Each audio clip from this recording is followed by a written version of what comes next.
Здравейте, съмишленици! Радвам се, че днес сме заедно в тази Zoom конференция и ще говорим за теми, които ни интересуват в хода на кампанията, която започва. Кампанията на Възраждане за националните и за европейските избори. Днес ще се фокусираме върху предстоящите ни европейски избори и за тази цел наш гост е водача на Евролистата, господин Станислав Стоянов. Моето име е Рада Лайкова. Аз съм председател на Възраждане Берлин Бранденбург и също съм кандидат за предстоящите евроизбори на Възраждане. Преди да започнем дискусията, позволете ми да представя с няколко думи моят замишленик и приятел Станислав Стоянов, който вие познавате, но искам да откроя няколко момента в неговата биография, неговия опит и неговата насоченост към европейските теми, които са нашия фокус днес. Станислав Стоянов е родом от град Варна и също така е учредител на нашата партия Възраждане. От 2 мандата е народен представител в Българското народно събрание и е работил също така в екипа, който подготвя българската версия на европейското законодателство в предприсъединителния процес на България. 2007 година България става член на Европейския съюз. Той още тогава се е занимавал в дълбочина с тези теми. Разбира се, академичната му подготовка в тази област е също на изключително високо ниво, като той е завършил приложна лингвистика с френски и испански език във Велико Търново и също има магистратура по европейска администрация от университета в Лиеж. Смятам да дам думата на нашия гост и след това да преминем към въпросите, които една част от които вече са зададени, а другите ще може в хода на разговора, на дискусията ви призовавам с дигане на ръка да вземете думата и да участвате в нашата дискусия. Заповядайте, господин Стоянов. Здравейте още веднъж от мен. Много се радвам, че има тази традиция на срещи. Вярвам, че връзката между Възраждане в България и българите в чужбина трябва да бъде все по-активна. Вие следите нещата отдавна, сигурен съм и знаете, че вие, българите в чужбина, сте изключително важни в концепцията на Възраждане. Така че аз съм сигурен, че тези срещи и контакти ще продължат. В този ред на мисли ще споделя с Рада, също сме присъствали, наскоро бяхме в Ирландия, неотдавна учредихме организация в Чехия, преди това в Германия. Контактите на Възраждане с българската общност в чужбина са изключително активни, ще продължават да бъдат все така активни. Много бих се радвал, ако в някакъв момент успеем намерим време да се виждаме и на живо в едните месеци и години. Това би било едно още по-добро развитие на нещата. Но разбира се, времето ще покаже. Не искам да давам някакви обещания в момента, които после ще имам проблеми да изпълня, но много би ми се искало, желанието от моя страна е на лице. По отношение на себе си, може би, какво мога да допълня, освен това, което каза Рада? Да, роден съм във Варна, завърших в Търново и на практика моя политически път започна в Търново. Политиката никога не ми е била мечта, по-скоро се озовах в нея по принуда, защото не ми харесваше и не ми харесва пътя, по който е води на България. В Търново се запознах и преди доста години с председателя на Възраждане Костадин Костадинов. Тогава всъщност за пръв път нашите пътища се пресякоха, въпреки че сме и двамата от Варна, на практика ние се запознахме в Велико Търново. Той също, предполагам, знаете, е възпитаник на Великотърновския университет, както и аз, така че в студентските години там се срещнахме преди доста време. По отношение на европейската концепция на Възраждане, че се откъде да започна, кое би било най-важното. Тук може би искам да ви кажа нещо, което ще ми бъде на мен много полезно.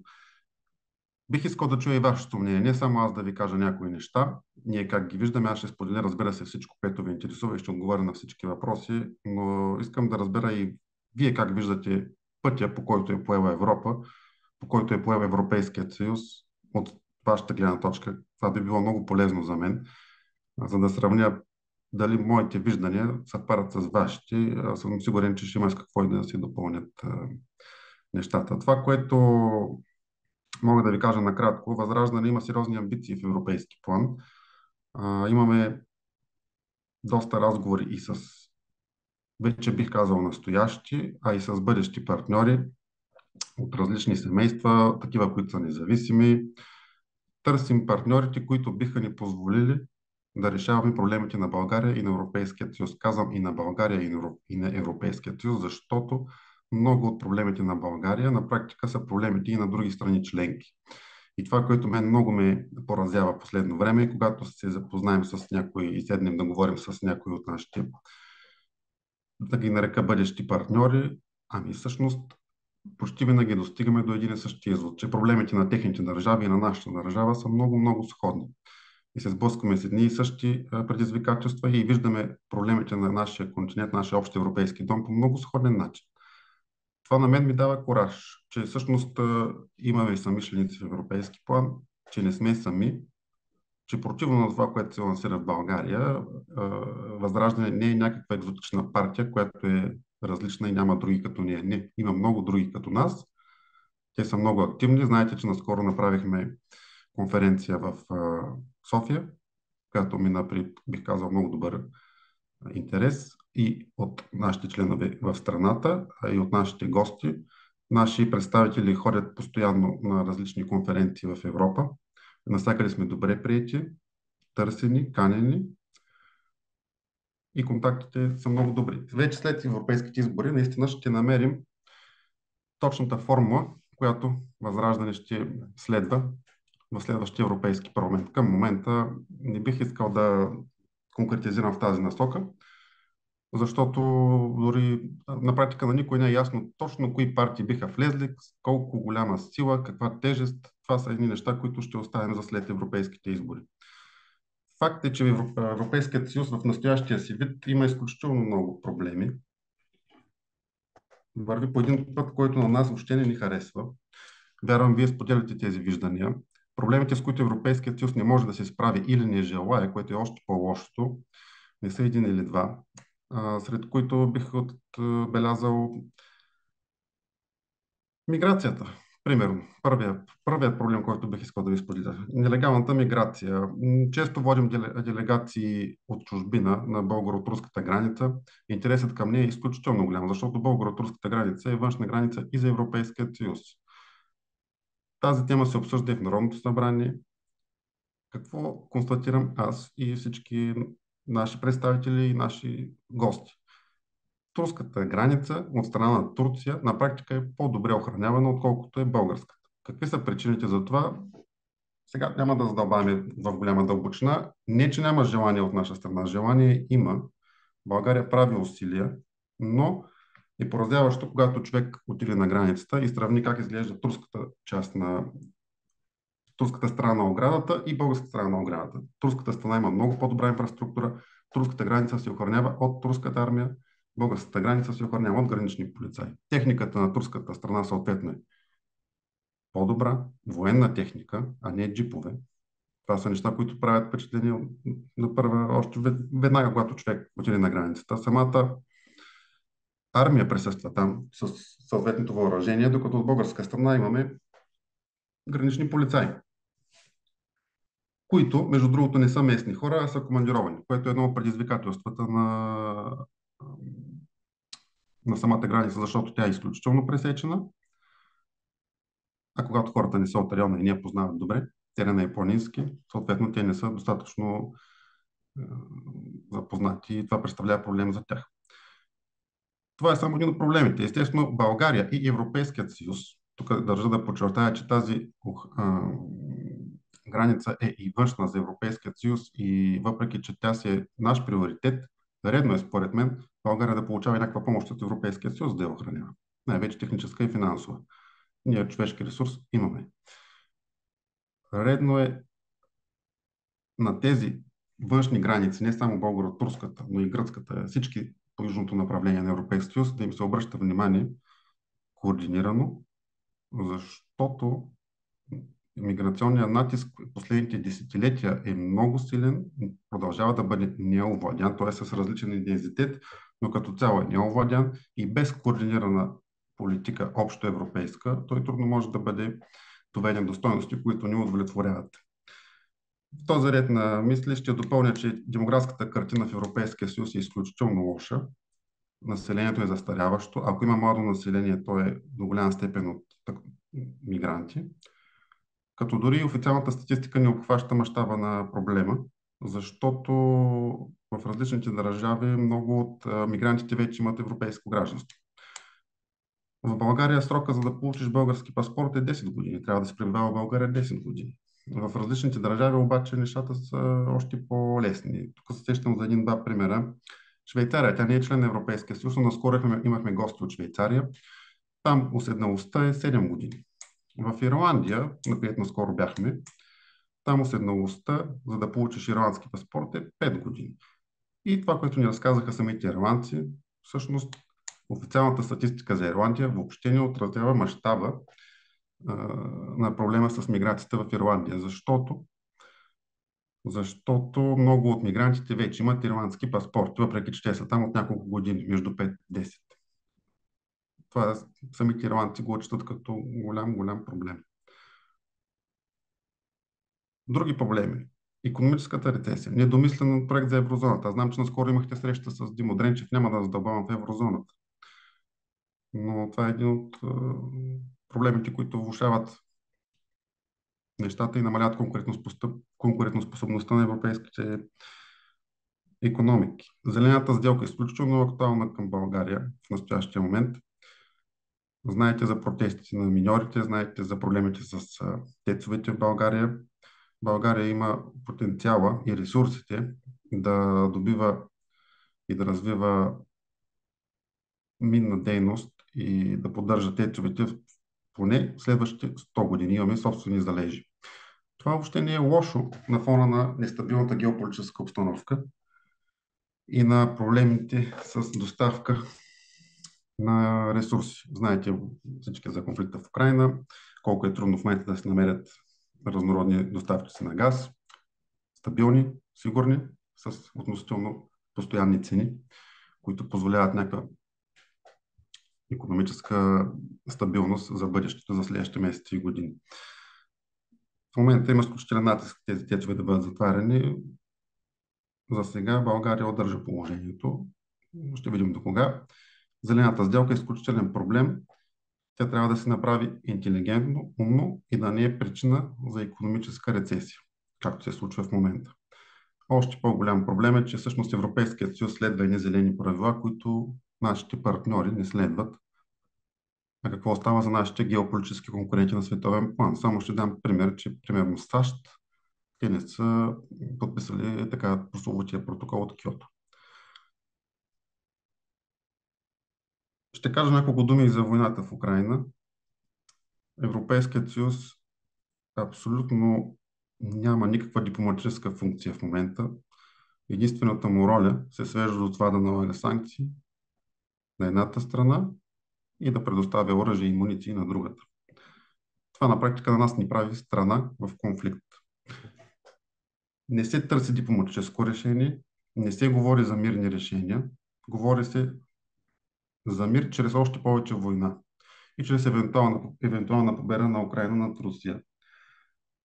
Нито в България, нито в Европейския съюз аз не чувам някой да говори за план Б.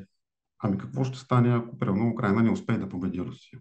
Ако вие сте чули, ще се радвам някой да сподели вашето мнение. Аз не съм чул европейски политик да каже, че има план Б, че иска да инициира преговори за мир, че иска да използва дипломацията, за да се търси мирно решение, защото на практика тъжната констатация е, че в момента Европа е най-големият театър на военни действия в света и на наша европейска територия се случва най-голямата война от Втората световна война. На целият този фон Европейският съюз е приел една политика на санкции, която е изключително антиевропейска, вредна за всички нас, защото ние плащаме тази цена. Вземаме страна в конфликт, вместо да търсим решение и на практика има голям риск от ескалация на този конфликт. И не се вижда желание за мир, а се вижда по-скоро обратното. А моите изводи са, че се търси и моето усещане е, че се търси ескалация на конфликта.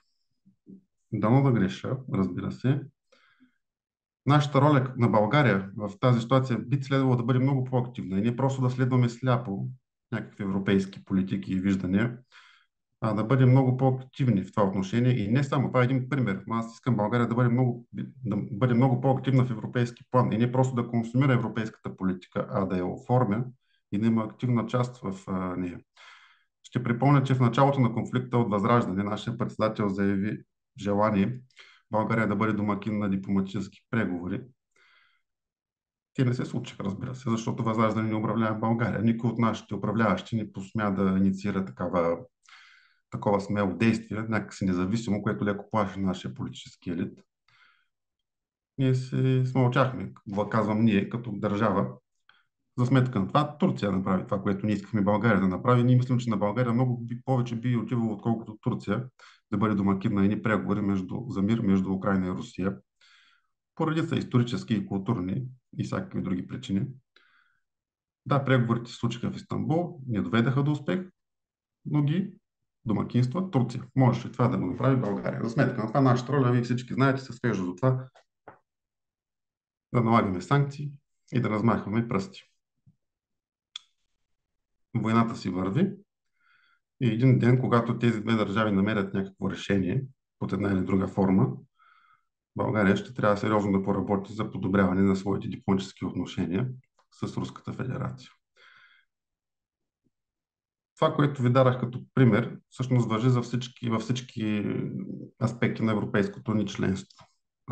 Едно от нещата, които мен много не ми харесва и това го виждам и в дейността ми като народен представител. Аз съм вече 2 мандата народен представител, разбира се, не пълни предвид чистотата на смяната на българските парламенти, но много често се наблюдава следната ситуация. Пристигат някакви решения, взети в Брюксел под различна форма, директиви, регламенти, решения на Европейския съюз и в нашия национален парламент се стига до едно бързане.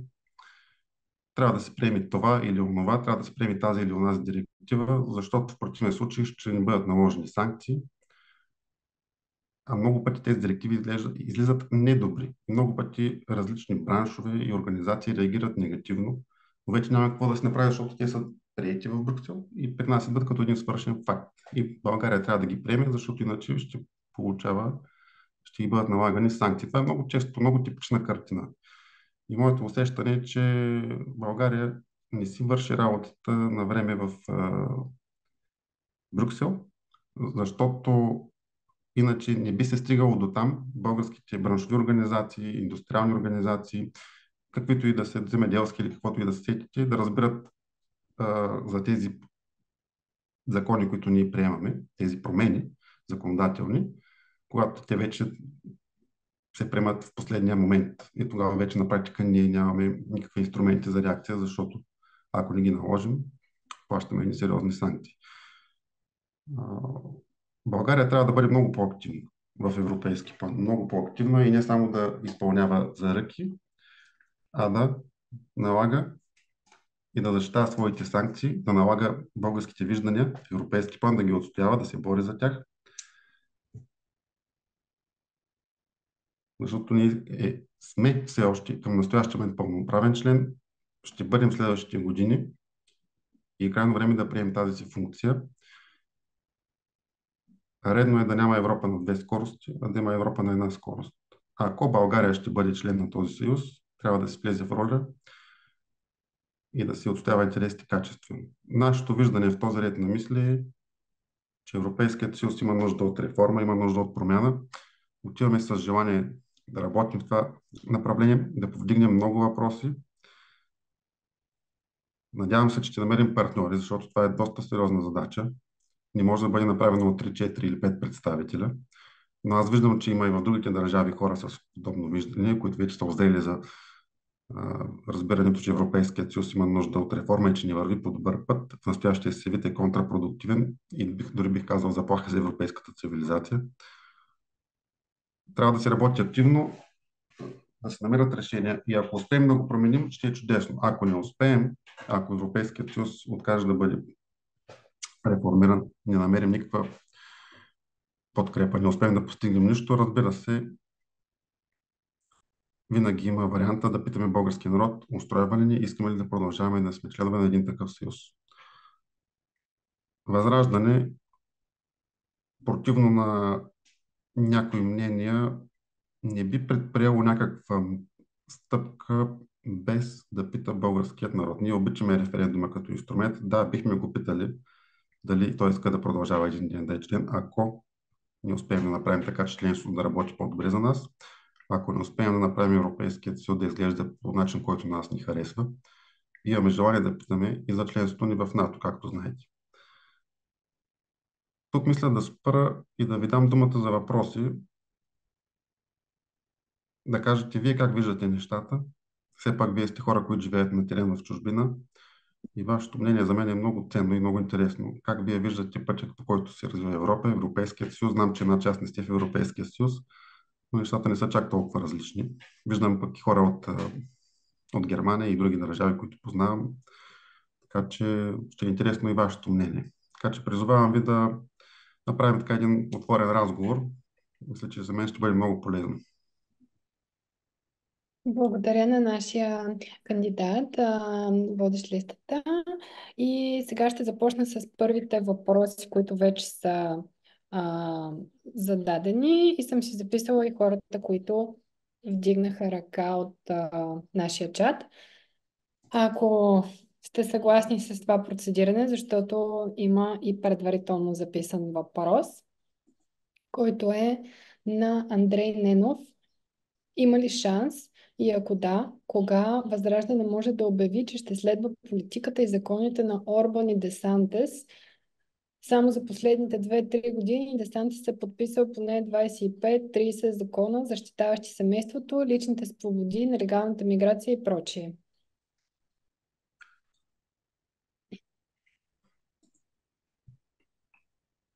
В интерес на истината, ние няма нужда да следваме нечии закони. Не е нужно да следваме законите на Орбан или Десантис. Предполагам, става дума за Рон Десантис. Вие го знаете добре. Възраждане има ясни позиции по отношение и на семейните ценности, и на миграционната политика. Призовавали сме армията да охранява границата, да се затегне сериозно режима. Тоест, ние се следваме нашата политика, която смятаме, че е най-подходяща за българската действителност и която отговаря на нашите виждания. Разбира се, да, имаме препокриване с Орбан, имаме препокриване с Десантис и с други европейски лидери или световни. За съжаление, в Европа повечето управляващи имат други виждания за нещата. Ние си действаме по нашите задачи, работим активно. Това, че имаме препокриване с някой, е чудесно, но няма нужда Възраждане да приема нечии закони, да следва сляпо нечии закони, за да си свърши добре работата и да помогне на България. Така че аз даже не съм запознат и законите на Орбан точно какво предвиждат. Ако някой тук знае, ще се радва да ме осветли. Не съм ги чел с такава цел, за да ги копираме. Но Възраждане се действа по своите виждания. И знам, че имаме препокриване с въпросните лица по немалко въпроси. Благодаря за отговора. Преминавам към следващия въпрос, като съм записала по реда на дигане на ръка. Първи беше Димитър от нашия чат. Ако иска, може да вземе думата и да си включи микрофона, да си зададе въпроса.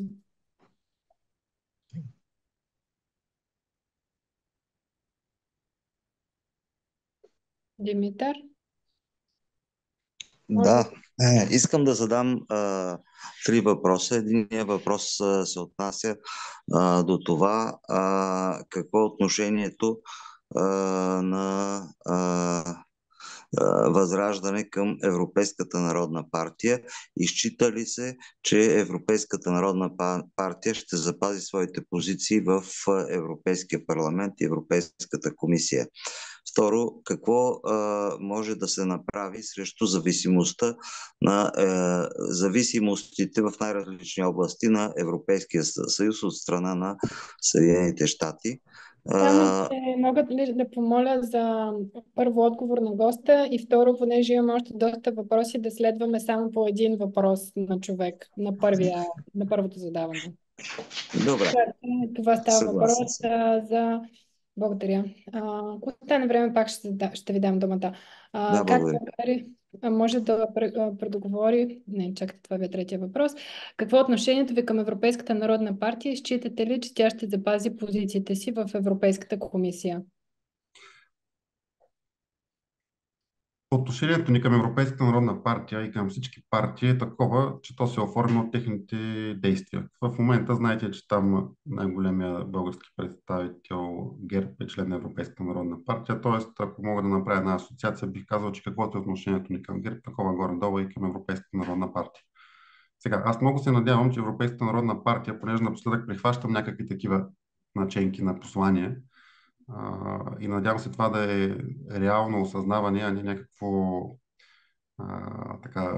някакъв предизборен ход с оглед задаващата се дясна вълна в Европа, както така в европейски плани наричат, защото има едно осъзнаване, едно събуждане на европейския гражданин и европейския гласоподавател.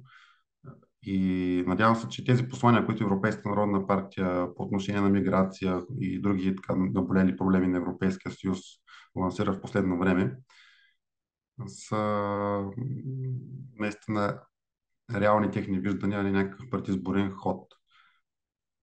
Нашите позиции към тях ще се определят от тяхното позициониране по проблемите на Европейския съюз. Европейският съюз и Европа, всъщност по-точно казано, Европа има жестоки проблеми в момента. Както казах, европейската цивилизация, темелите на европейската култура и цивилизация са застрашени. Европа се променя към лошо, не към по-добро. И ако Европейската народна партия разпознае тези проблеми, добре. Ако не, има как да имаме положително отношение към тях. Ние търсим партньори, които разбират. Знам, че има партии в Европейския парламент, които осъзнават тези неща доста по-ясно и ги артикулират доста по-ясно от Европейската народна партия. Така че всичко зависи, бих казал, от тях. Не искам да ги заклемявам в момента. Отношението, дали ще запази позициите си, възможно е. Възможно е. Не искам да врачувам. Скоро ще разберем. Всичко зависи от това какво ще направят избирателите. В крайна сметка всичко е в наши и ваши ръце. И в ръцете на европейските граждани. Да, много хубаво заключение на този въпрос. Благодаря за изчерпателния отговор. И следващ е Станислав Ангелов. Благодаря ти, Рада. Здравей, Станиславе. Говоря на ти, надявам се, понеже все пак се познаваме и сме се виждали не веднъж, нямаш нищо към това. Първо, радвам се да те видя, дори на малкия на екран и мисля, че надявам се тук идните седмици да имаме възможност да се видим във Варна по време на кампанията. Но понеже сега спомена за въпроса за миграцията и ме подсети за споразумението, да кажем, което беше включено скоро, за този механизъм за солидарност между страните членки на Европейския съюз за преразпределението на мигрантите, които тепърва ще влизат в границите на Съюза. Което, предполагам, може би всички тук са го до някаква степен са запознати, но то гласи, че на всяка държава ще се разпределя определена квота мигранти, според, предполагам, населението или предполагам по-скоро населението на държавата. И съответно всяка държава също ще има опция да си откупи тази квота. Сега говоря по памет, но мисля, че беше по около 13 000 евро на мигрант. Сега очевидно за всички не става ясно, че това споразумение е по-изгодно за богатите държави в Съюза, каквато, например, е Люксембург, където аз съм, ти знаеш и други хора тук знаят, че съм в Люксембург. И съответно, как да кажа, неизгодно за по-бедните държави, но съответно пък изгодно за корумпираните правителства на такива бедни държави, каквато е нашата ситуация в България. Тъй като естествено ще даде възможност за определени основа за употреби и така разпределяне на едни европейски средства. Но понеже ти, извинявам се, че малко така се отплесвам, но понеже спомена, че искаш да чуеш и мнение, нали? Какво ние мислим, какво виждаме, аз директно ще ти кажа какво мисля, че ще се случи. При положение, че квотата на Люксембург е, примерно да кажем, 10 на пъти по-малка от тази на България, говоря според населението на двете държави. И съответно пък бюджета на Люксембург е ориентировъчно колкото на България. Естествено, нали, най-логичното ще се случи, Люксембург ще се откупи квотата и няма да има проблем. България обаче от друга страна ще има все по-нарастващ проблем от гледна точка на това споразумение. Въпросът ми е малко по-общ. Сега не знам дали че имаш конкретен отговор, но какво може да се изобщо да се направи в тази ситуация и това, нали, предвид и да кажем при едно нарастващо напрежение в Близкия изток, очевидно с по-големи вълни от мигранти, докъде ще ни доведе това? Можем ли изобщо? Може ли да се стопира това нещо? Може ли да се постигне някакво споразумение с лидерите? Нали, сега, пак естествено разбирам, че зависи от разпределението на местата в Европейския парламент, но какво можем ние да направим като една държава, която може би, ако продължи да се управлява от корумпирано правителство в бъдеще, което е това на ГЕРБ, или на ППДБ и други, дори даже партии, какво може да направи нашата държава в такава ситуация? Нещо или възраждане, какво може да направи в Европейския парламент? Тая връзка. Познавайки, ти си прав, че всъщност добър отговор трудно може да се даде, но сега ще кажа нещо положително. Какво според мен трябва да се направи? Познавайки първо ситуацията в България, каква нагласа имат нашите правителства, евроатлантическа, и предвид, че следващото правителство пак ще е някакво такова, въпреки, че ще има някакви размествания, но натам сочат нещата. То въобще дали ще има стабилно правителство е друг въпрос. Защото много хора все повече допускат, че може да влезем в някаква поредица от правителства, които... Той служебно да е пак ще е на ГЕРБ, за съжаление, както знаем, да. Но това, което би трябвало да се случи, за съжаление, аз не виждам, честно казано, как бих се изненадал много, ако България си плати, за да не дойдат мигранти. По-скоро това, което аз очаквам е тук да дойдат мигранти по тази нова миграционна политика. Там има нещо, което аз признавам, че те са доста големи документи. Ние бяхме почнали да ги четем, така и аз лично не мога да кажа, че съм изчел всичко. Но там има някои неща, които предвиждат и така наречената, т.е. говори се, но правя го с оговорката, че не съм изчел целият обем от това са много сериозни документи, за така наречената, предвижда се някаква ремиграция. Нали? Напоследък тази дума стана модерна. Да, това е застъпено в тези документи, но тепърва предстои да се запозная. В България очакваме по тези направления да има мигранти в България. Вероятно ще трябва България да подготви миграционни центрове. Това не радва населението. В момента знаете, че България е основно транзитна зона поради икономически съображения, защото мигрантите се целят приоритетно в Централна и Западна Европа. Това не значи, че една част пак не остават тук, не значи, че и не се случват някои порази. Но за да не се отплесваме по същината си на въпроса, Европейския съюз търси някакво решение, но аз нямам усещането, че той е в тази миграционна политика. Ако нещо там излезе положително, тя ще трябва да бъде променена в бъдеще. Предполагам, че следващия Европейски парламент, да, тя е приета, вече гласувана, но аз не мисля, че тя е съвършена. Това, което съм чел по темата и това, което сме обсъждали с колеги по комисии и така нататък. Ти първа ще има разговори по тази тема по същество. По отношение на това за по-глобалния аспект, какво да се направи. Европейския съюз може да работи по различни направления. Едното, което аз зачекнах, е самата сигурност на европейските граници. Но, за да се намали т.е. миграционния натиск към европейските граници, конфликтите в периферията на Европейския съюз трябва да се работи активно от европейски държави и да им се търси решение, за да има стабилност в периферията на Европейския съюз. Те не са един или два. В момента много нашумява конфликта в Газа. Има тлеещ конфликт в Западна Сахара, между другото. който за сега не е генератор на миграция, но си е тлеещ конфликт в периферията на Европейския съюз. Има проблеми в момента и в Сахел. Това е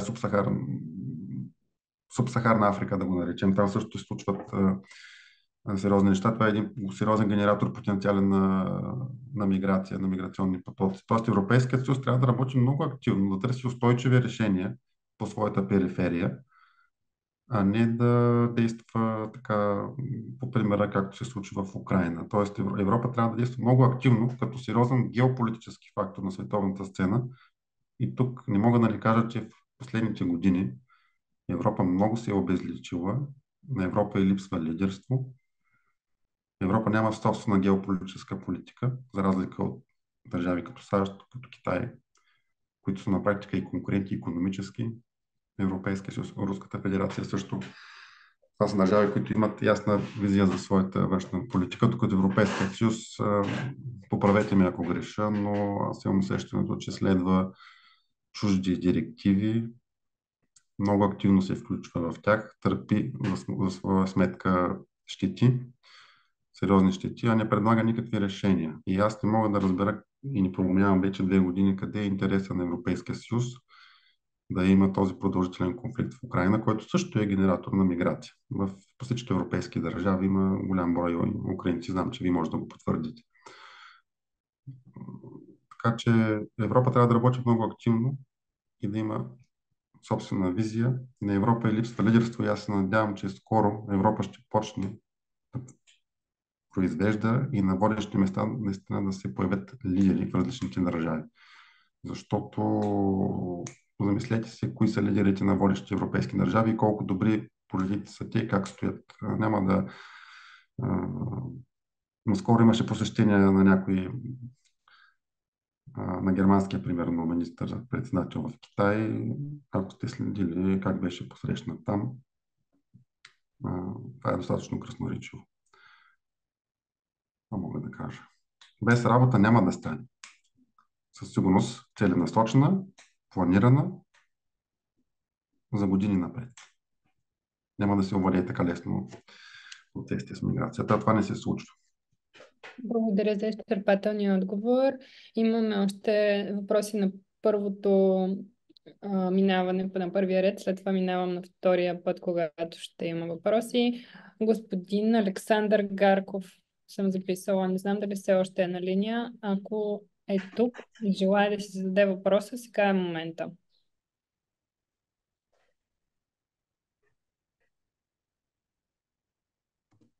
Може би има технически проблем с връзката, ако желая след това. Добре, следващата е Радостина Христова. Здравейте, господин Стоянов. Здравейте. Не знам. Аз искам по-скоро да помоля, не е въпрос, просто е молба, ако можете вие да разясните как ще гласуваме ние, българите в чужбина, за евродепутати. Тоест, ще имаме ли възможност да посочваме преференциален вод? Как изобщо ще стане гласуването? Мисля, че това ще е полезно за абсолютно всички, които имат възможност да гласуват за евроизбори. Благодаря. Тук може би е добре хора, които са гласували в чужбина, да вземат думата и да кажат, може би Рада, ако е по-запозната. Да, разбира се, вие ще може да избирате преференциално. Аз не виждам причина да не е така.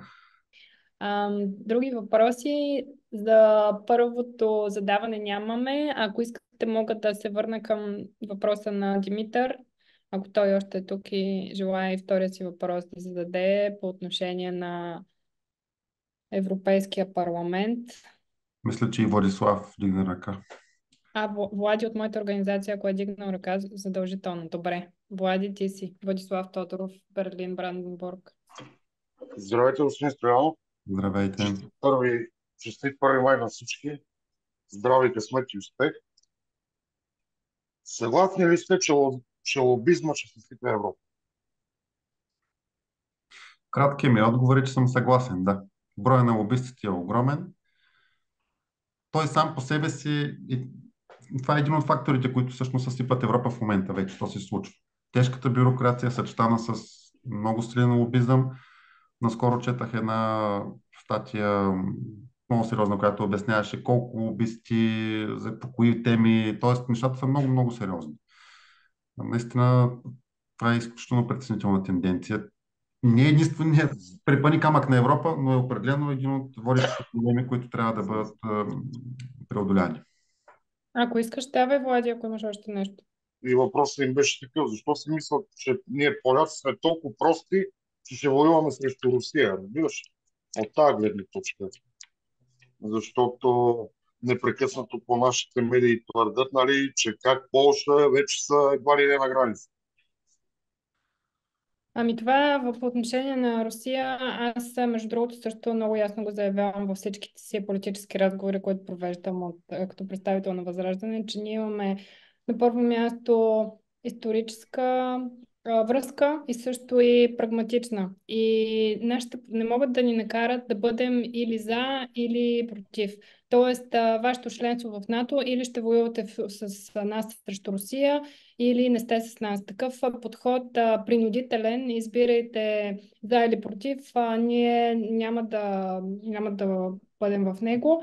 И ако те не могат да приемат нашата позиция, поне трябва да я толерират като наши партньори. Не е възможно една суверенна държава да бъде принуждавана по такъв начин да взема позиция срещу нейните изконни национални и въобще интереси като страна, която е самостоятелна. А, Има още нещо, което си записах от онлайн въпросите и ако ми позволите, Само мога да да... допълня нещо тук, един кратък коментар, допълнение от моя страна.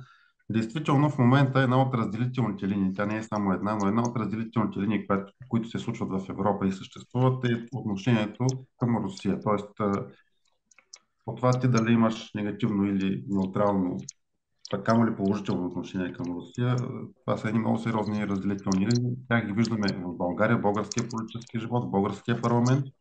Наблюдаваме ги и в европейските парламенти, наблюдаваме ги и в Европейският парламент. Може би сте прихванали, наскоро станаха едни скандали, наскоро излезе една резолюция на Европейския парламент, някои от настоящите кандидати, евродепутати, а и бъдещи, защото са на избираеми места, са обвинени от различни държави, са обвинени, че имат, че са едва ли не някакви, и аз не знам, агенти, или то не е доказано нищо, но има повдигнати обвинения, има някакви нещо като разследване, няма доказателства, обаче това не пречи те да бъдат заклеймявани и без доказателства. Възраждане, както всички знаем, няма лошо отношение към Русия. Ние твърдим, че трябва да имаме контакти с тях дипломатически, както на изток, така и на запад. Знаете, пратихме делегация в Москва. Това, между другото, леко притесни, може би, някои хора. Пратихме и във Вашингтон, ще пращаме и за бъдеще. Нашите виждания са, че където е български интерес, там сме и ние. И България трябва да има контакти и с едната велика сила, и с другата велика сила, за да може да се отстоява пълноценно българският интерес. Но за много държави, тяхното управление по-точно казано, и за много партии, и това ще се вижда, аз съм сигурен и в следващия парламент, защото се виждаше и в този, надали ще се промени чак толкова ситуация, но даже очаквам да се влуши. Отношението към Русия е много така голям вододел. Но тези държави, които имат негативно отношение, на практика не казват каква е тяхната алтернатива на войната, на конфликта. Защото когато ти нямаш дипломация, единственото, което остава да говори, това са оръжията. Това е много притеснително. И тук ще спра. Благодаря много за отговора. И нашият съмишленик Станислав Ненков е обратно в дискусията, ако иска той да зададе въпроса си, който беше от преди.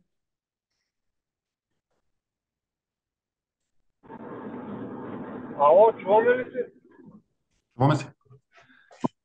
Ало, чуваме ли се?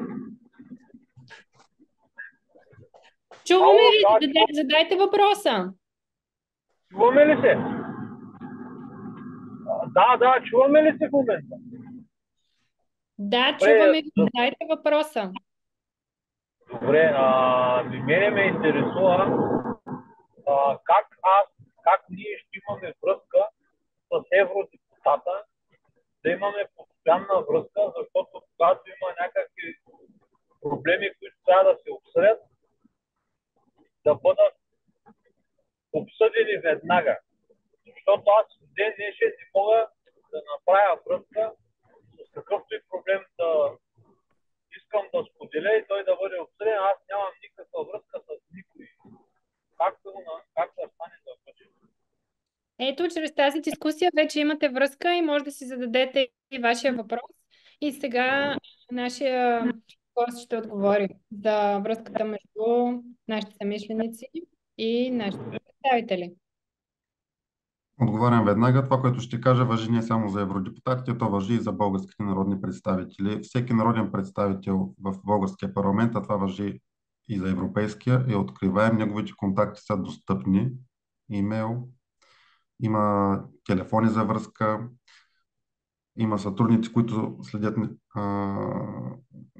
тези канали. Отделно ние ще открием офиси в страната, представителства, което ще улесни още повече достъпа и контакта с гражданите. Говорим за евродепутатите, а пък нашите европейски, т.е. български национални представители, всъщност аз като такъв получавам много запитвания по имейл, през моите социални канали, през Фейсбук страница и така нататък. Тоест, всъщност няма проблем с откриваемостта. Който иска да ни открие, ни открива. Просто е нужно малко усилие. Но пак казвам, основните комуникационни канали, като почтата най-малкото, те са абсолютно публични и там получаваме много сигнали, запитвания, покани за срещи и така нататък. Да, благодаря за отговор на този въпрос, който е доста важен. Мисля, че времето ни почти свършва, така че буквално имаме време за още един-два въпроса. Един от тях е записан в чата и мисля, че е доста интересен и важен за нашата бъдеща визия, както и за съмишлениците ни, които искат да разберат. Ако ми позволиш, аз мога да започна и да го прочета. Как България може да предоговори условията си за членство в Европейския съюз, след като договорът за функциониране на Европейския съюз е един за всички страни членки? И тук може да направя едно допълнение към този договор, който е цитиран. Той е основополагащ за всички страни членки, както и договор за Европейския съюз.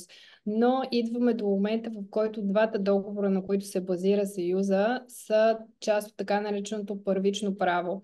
Но имаме и така нареченото вторично право, в което са включени всички директиви, регулации и принудителни квоти за България, за които Станислав със сигурност може да каже доста неща, как ни заплашва, че ние трябва, ако нещо не го приемем директива, видите ли, да плащаме или изобщо няма никакъв начин да имаме друго мнение. Една част от това е така наречената зелена сделка, която не е записана в първичното право, а идва след това като надграждащи задължителни обвързващи задължения и които изключително много и финансово засягат нашата страна. Да, Рада мисля, че добре отговори. Действително, за да предоговорим аспекти от нашето членство, не е нужно да променяме първичното право. Но дори в тази връзка в момента в Европейския съюз има, така се надига, бих казал, вълна желание, има желание от някои кръгове за предоговаряне дори и на тези основополагащи договори, за които стана на въпрос. Така че, за да се случат нещата, от една страна ние ще лобираме и ще търсим подкрепа за това нещо, но то няма как да се случи, ако нашето национално правителство отказва да се действа. Това е много важно условие. Тоест, българските депутати могат да помагат, могат да повдигат темата. Има начини, има инструментариум, има лостове парламентарни за влияние, за натиск, за търсене на решение.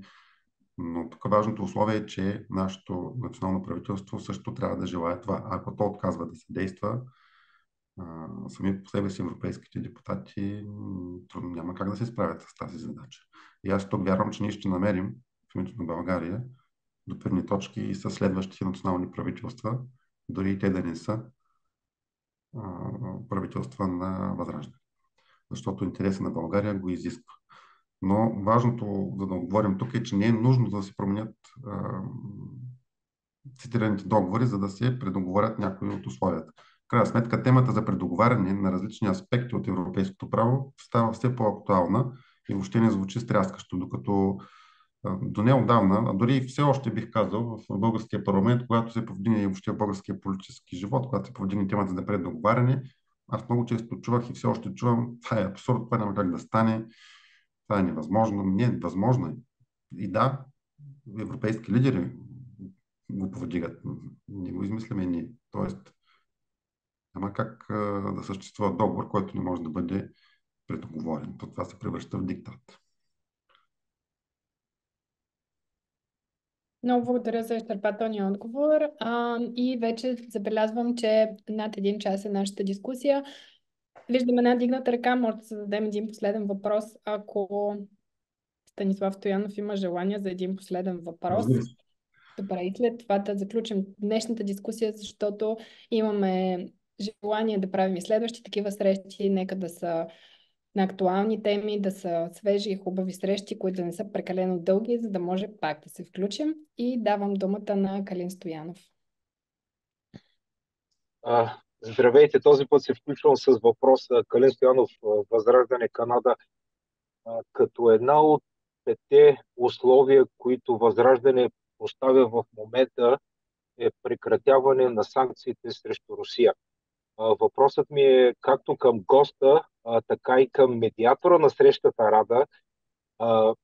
При последните посещения на наши представители вие Рада в Щатите, конференцията, която беше в София, в Унгария и така нататък, някъде вие коментирали ли сте потенциално с нашите чуждестранни партньори и приятели отпадане на санкциите срещу Русия, така че България да има полза от по-нататъчно поне възстановяване частично на търговските връзки?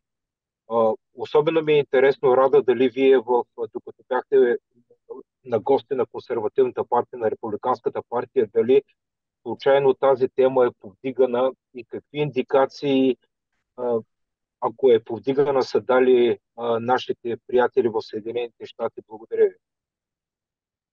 Разбирам защо визирате разговорите с американските ни самишленици, партньори, политически събеседници, но трябва все пак на базата на фактите да кажем, че тези санкции проистичат от едно европейско решение. И поне на хартия Европейския съюз мисля, че сам е взел тези решения за санкции срещу Русия. И като част от Европейския съюз, нашето евроатлантическо правителство директно веднага с 2 ръце е решило да приеме абсолютно всички такива санкции. Но това, което мога да кажа за държави от Европейския съюз, които Възраждане има много добри отношения, в Германия, алтернатива за Германия, тя също вижда тези санкции изключително критично и като основна причина за огромен спад в немската икономика, за огромно повишаване на цените за енергия и за бягство на немски фирми и капитали от Германия. Така че на европейска почва със сигурност имаме съмишленици, които, както и Станислав каза по-рано, се срещат с същите проблеми и искаме да работим в една посока. Всички европейци плащаме тази цена. За всички става все по-ясно, че санкциите не работят. По този въпрос мисля, че има все по-голямо разбиране. Въпросът е да се намери воля и не само воля, а всъщност по-точната дума тук е смелост. И това е много важно, да имаш смелостта да приложиш дадено решение, защото това нещо видимо не работи. Знае се какво трябва да се промени, но трябва да има смелост за тези решения. Тоест не е само да имаш добра идея, но трябва да имаш смелостта да я осъществиш. Вярвам, че с задълбочаването, за съжаление, на икономическите проблеми в Европейския съюз и в Европа, въпросът за отпадане на санкциите ще става все по-актуален. Защото плащаме цена, ефект никакъв, само негативен, поне по отношение на Европа. А това, както виждаме, със сигурност не е нещо, което отказва Русия да от нейните планове, да кажем така. Виждаме, че тези санкции на практика не работят, защото не постигат резултат, нищо не се променя в геополитически план, но пък плащаме цена. Това не е решението, което ще спре конфликта в Украина. Решението, което трябва да се търси е чрез дипломация. Точно Да, така. благодаря и на двама ви за отговора. Рада, прощавайте, не разбрах подобна тема. Вие коментирали ли сте при посещението си в Щатите или не? При посещението коментирахме редица теми, включително вътрешната ситуация в България, европейското място на България, но тъй като този разговор ще бъде достъпен онлайн, мисля, че разбирате, че не мога да навляза в детайли на коментираните политически теми в разговорите. Благодаря ви отново.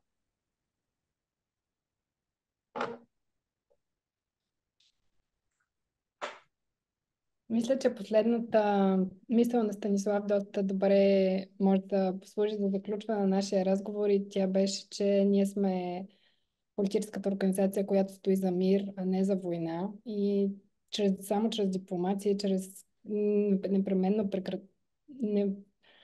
директно прекратяване на конфликта може да се стигне до там. И пак, може би една препратка към щатите. Всички знаем едно от заявленията на Тръмп, на кандидата за президентските избори, с чийто екипаж се срещнах, е, че ако той бъде избран за президент, за 24 часа ще бъде постигнато мирно споразумение.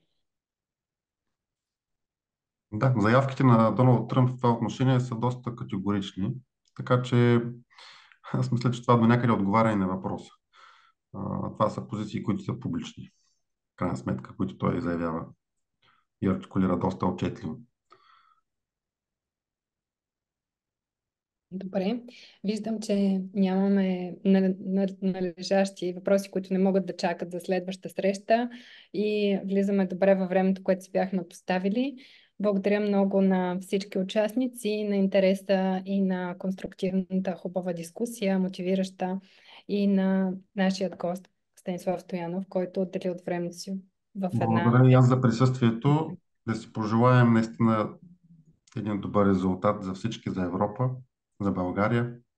Прощавай, Станислав, може ли за финал да кажеш какви са твоите очаквания само за... Очакванията ми са накратко. като резултат ли? Да, за нас, нали, за Възраждане. Възраждане се е поставило като цел минимум поне трима. Всичко под трима евродепутати не би ни удовлетворило и аз не бих бил щастлив и никой във Възраждане не би бил щастлив. Горна граница не сме си поставили. Сега някои от анализаторите дават 4.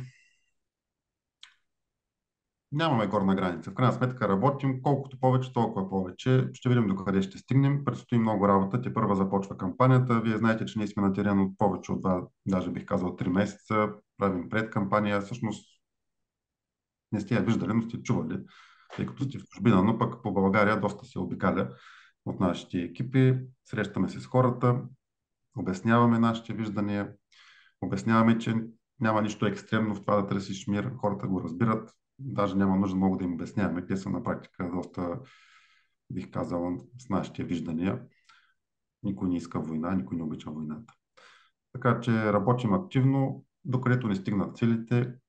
В крайна сметка всичко зависи от хората. Аз силно се надявам тези избори да имат някаква по-приятна, по-висока активност и да се така сложи някаква друга тенденция, защото последните избори виждате, че активността като цяло върви устойчиво надолу, което е изключително притеснителна тенденция. Дано този път хората да излязат да гласуват. Това, което им обясняваме и което позваваме и вие да го правите, и да казваме на хората, че всъщност изборите имат значение, че това е важен момент, че повече така не може, че трябва да се гласува, защото не гласуването на практика със сигурност не променя нищо. Ако гласуваш, може да не промениш, ама ако не гласуваш, със сигурност няма да промениш. Тоест, струва се да се отидат до урната и да се отделят тези 20 минути или колкото са там, за да се пусне този глас веднъж на 5 години или малко по-често в България, ако визираме националните избори.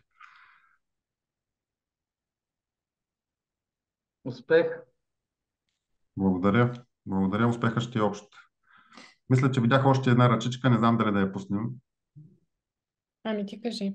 Ами аз съм готов за един последен въпрос. Добре, Ако един. има, ако има. Ако има, сега е момента. Ако няма, до следващия път. Добре. Тогава да си пожелаем една силна кампания. Тя зависи от всички нас, защото, както казваме във Възраждане, ние заедно можем всичко. Благодаря ви за участието. Наистина, един по-спокоен момент след кампанията, когато нещата се завъртят, наистина бих се радвал с вас да се видим, да успеем да се видим и на живо. С някои сме се виждали, доста познати лица видях тук от различни държави. Радвам се за което. Надявам се и с другите ще успеем да се видим на живо. Благодаря ви още веднъж. Благодаря и аз.